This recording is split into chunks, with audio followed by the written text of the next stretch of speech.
നമസ്കാരം കുഞ്ഞുങ്ങളെ. ഇന്ന് 7th സ്റ്റാൻഡേർഡിലെ ആദ്യത്തെ യൂണിറ്റിലെ ആദ്യത്തെ പാഠമാണ് എടുക്കുന്നത്. പ്യാർ എന്ന യൂണിറ്റിലെ ഖുദ് സേ പ്യാർ എന്ന കവിതയാണ് ഡിസ്കസ് ചെയ്യുന്നത്.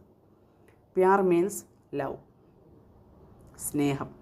അപ്പോൾ സ്നേഹത്തെക്കുറിച്ചാണ് ഇന്ന് കവി വർണ്ണിച്ചിരിക്കുന്നത്. ഖുദ് സേ പ്യാർ, ഖുദ് മീൻസ് സ്വയം, സ്വയം സ്നേഹിക്കുക. ശോഭനാഥ് യാദവ് എഴുതിയൊരു കവിതയാണ്. देखिए, सूरज अपनी आग से इतना प्यार करे कि वह दे सके आग दुनिया को भी. സൂരജ്, സൂര്യൻ, അപ്പനി ആഗ്, തൻ്റെ പ്രകാശം. ആഗ് മീൻസ് തീ എന്നാണ്. ഇവിടെ എന്താണ് ഉദ്ദേശിച്ചിരിക്കുന്നത്? പ്രകാശം. ഇത്തനാ പ്യാർ കരേക്ക്, ഇത്രത്തോളം സ്നേഹിക്കുന്നു. വഹ്, അത്, ദേ സഹേ, കൊടുക്കുന്നു, കൊടുക്കാൻ കഴിയും. ആഗ്, ആ പ്രകാശത്തെ കൊടുക്കാൻ കഴിയുന്നു. ആർക്ക്? ദുനിയ കോഫി, ലോകത്തിന്. ദുനിയ മീൻസ് വേൾഡ്, ലോകത്തിന് കൊടുക്കാൻ കഴിയുന്നു. അപ്പം എന്താണ് കവി ഉദ്ദേശിക്കുന്നത്? സൂര്യൻ തൻ്റെ പ്രകാശത്തെ എത്രമാത്രം സ്നേഹിക്കുന്നു, അതുകൊണ്ടാണ് അത് മറ്റുള്ളവർക്ക് അല്ലെങ്കിൽ ലോകത്തിനത് കൊടുക്കാൻ കഴിയുന്നത്. നെക്സ്റ്റ് देखिए, ദർഖ്ത് अपनी फूलों से इतना प्यार करे कि वह दे सके फूल दुनिया को भी. ദർഖ്ത് മീൻസ് വൃക്ഷം. വൃക്ഷം തൻ്റെ ഫൂൽ മീൻസ് പൂക്കൾ, പൂക്കളെ ഇത്രത്തോളം സ്നേഹിക്കാൻ കഴിയുന്നു. വഹ് ദേ സഖേ ഫൂൽ, ആ പൂക്കൾ കൊടുക്കാൻ കഴിയുന്നു. ദുനിയ കോഫി, ലോകത്തിനും കൂടി ആ പൂക്കൾ കൊടുക്കാൻ കഴിയുന്നു. അപ്പോൾ കവി പറയുന്നത് എന്താണ്? ആ വൃക്ഷം അല്ലെങ്കിൽ സസ്യങ്ങൾ തൻ്റെ പൂക്കളെ അത്രമാത്രം ഇഷ്ടപ്പെടുന്നത് കൊണ്ടാണ് അത് മറ്റുള്ളവർക്ക് കൊടുക്കുന്നത്, അല്ലെങ്കിൽ വേൾഡിന്, ലോകത്തിന് കൊടുക്കുന്നത്. അതുപോലെ ബാദൽ അപ്പനെ ജൽ സേ ഇത്തന പ്യാർ കരേക്ക് വഹ് ദേ സഖേ ജൽ ദുനിയ കോഫി. മേഘം, ബാദൽ മീൻസ് മേഘം. അപ്പനെ ജൽ സേ ഇത്തനെ പ്യാർ കരേ, തൻ്റെ വെള്ളത്തെ ഇത്രമാത്രം സ്നേഹിക്കുന്നു. വഹ് ദേ സഖേ ജൽ, ആ വെള്ളം കൊടുക്കുന്നു. ദുനിയ കോഫി, അതുകൊണ്ടാണത് ആർക്ക് കൊടുക്കുന്നത്? വേൾഡിന് കൊടുക്കുന്നത്.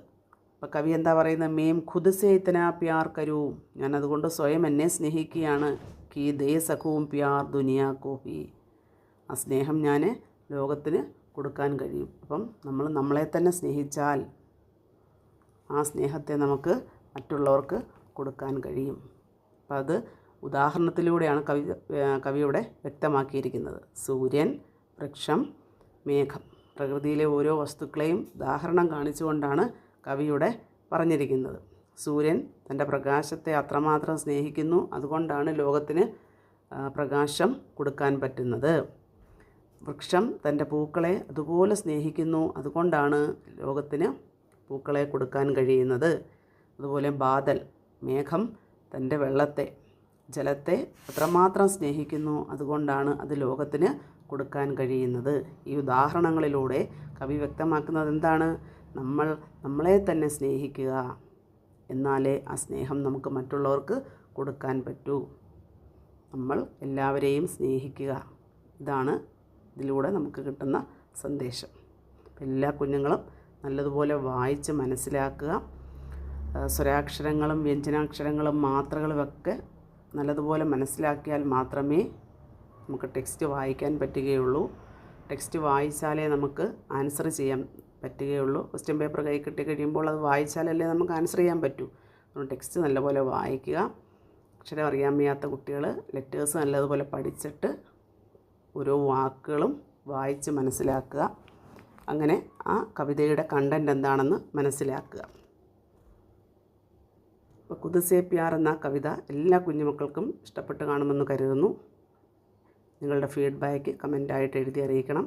ഇഷ്ടപ്പെട്ടാൽ എല്ലാവരും ലൈക്ക് ചെയ്യുക, ഷെയർ ചെയ്യുക, സബ്സ്ക്രൈബ് ചെയ്യുക. Thanks for watching.